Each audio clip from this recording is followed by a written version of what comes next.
predictions for those in need of study, and those beyond study. Chapter 9.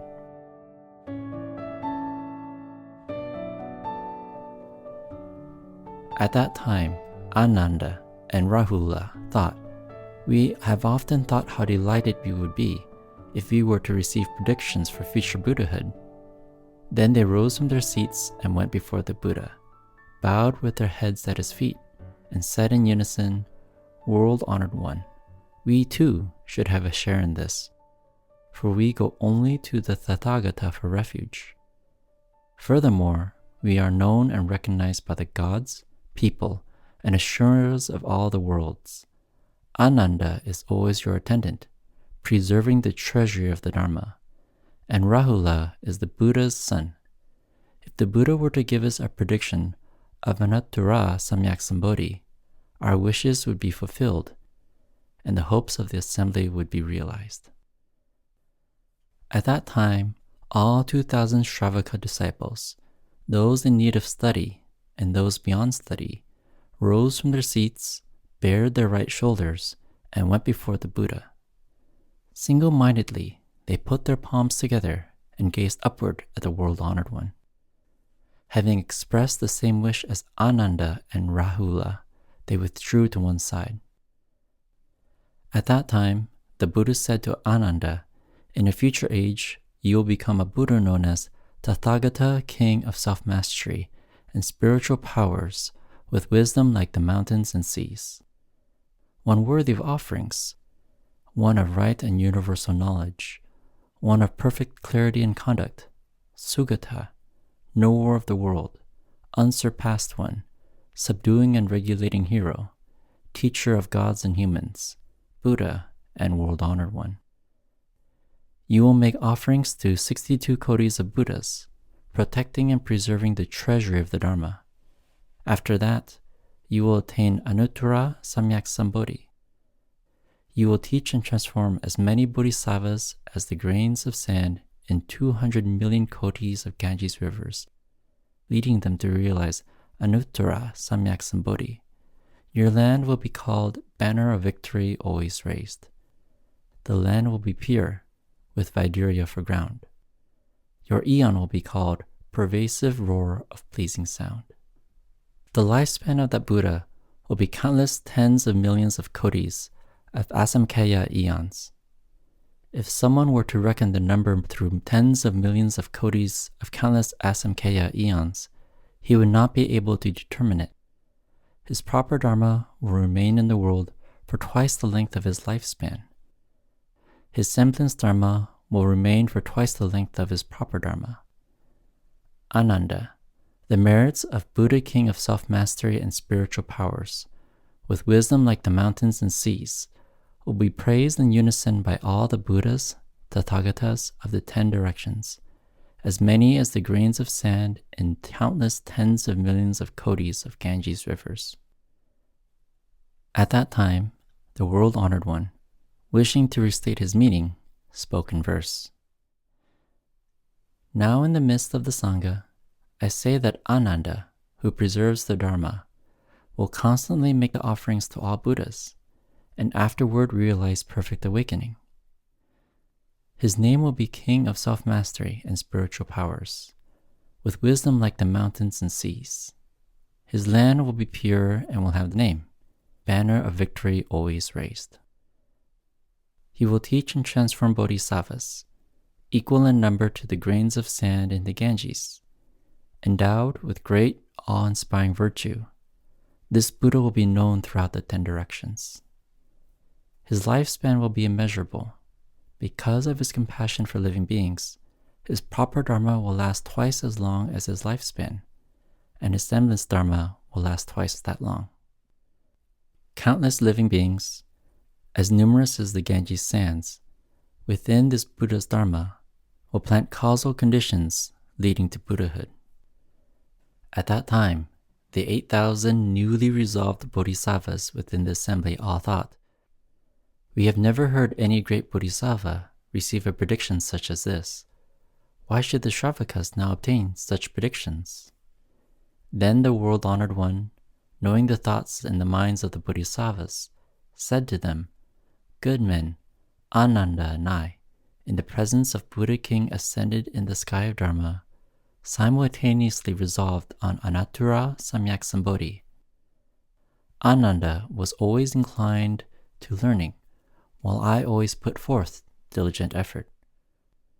For this reason, I have already succeeded in attaining Anattura Samyak Sambodhi, whereas Ananda protects and upholds my Dharma, and will likewise, in the future, preserve the Dharma treasury of all Buddhas, teaching and bringing to accomplishment the multitude of Bodhisattvas."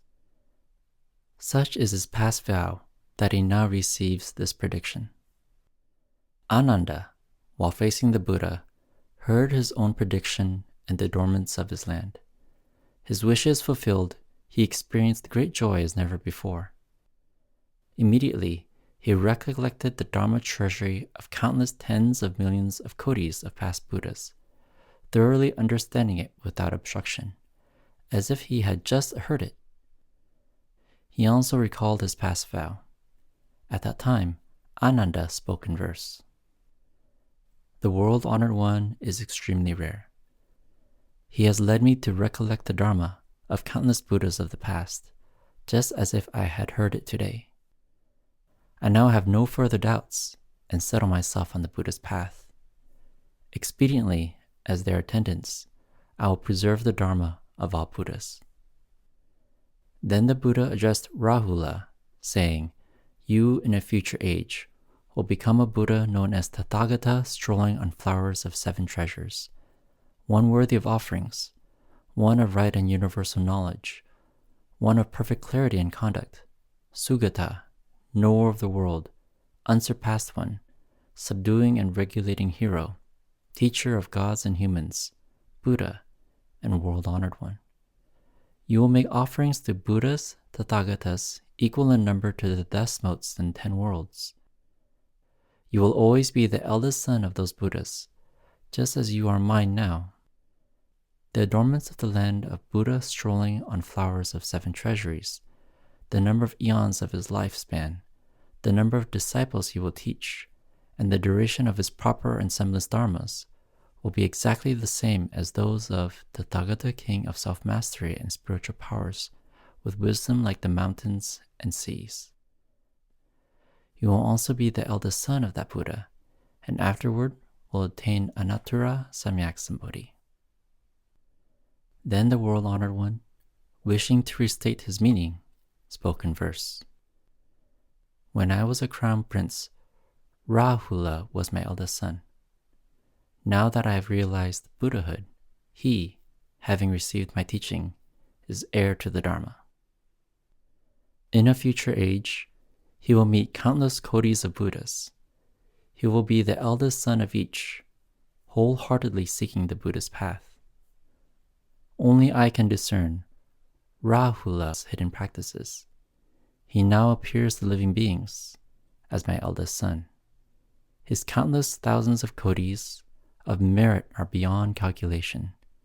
He is firmly anchored in the Buddha Dharma as he seeks the supreme path."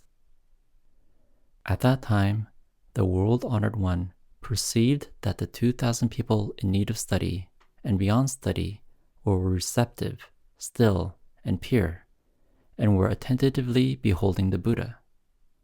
The Buddha said to Ananda, "Do you see these 2,000 people who are in need of study and beyond study?" "Yes, I see them." "Ananda, they will all make offerings to Buddhas, Tathagatas, equal in number to the dustmotes in 50 worlds, revering and honoring them and preserving the treasury of their Dharma. Afterward, they will simultaneously realize Buddhahood in the worlds of the 10 directions, and will all be known by the name Tathagata Jeweled Appearance, one worthy of offerings, one of right and universal knowledge, one of perfect clarity and conduct, Sugata, knower of the world, unsurpassed one, subduing and regulating hero, teacher of gods and humans, Buddha, and world-honored one. Their lifespans will last 1 eon. The adornments of their lands, the number of Shravakas and Bodhisattvas, and the duration of their proper and semblance dharmas will be the same for all. At that time, the world-honored one, wishing to restate his meaning, spoke in verse. To these 2,000 Shravakas, now standing before me, I give a prediction that they will realize Buddhahood in the future. They will make offerings to as many Buddhas as the number of dust motes previously stated. After preserving the treasury of their Dharma, they will realize perfect awakening. Each of them, throughout the lands of the 10 directions, will have one and the same name. Seated at their sites of awakening, they will simultaneously realize supreme wisdom. They will all be named jeweled appearance. Their lands, the number of their disciples, and the durations of their proper and semblance dharmas will all be the same without any difference. Using their spiritual powers, they will save living beings in the 10 directions. They will be widely renowned as they gradually enter nirvana. At that time, the 2,000 disciples in need of study and beyond study, hearing the Buddha bestow these predictions, rejoiced greatly and spoke in verse. World-honored one, radiant light of wisdom, hearing the sound of these predictions, our hearts are filled with joy, as if we had been anointed with sweet dew.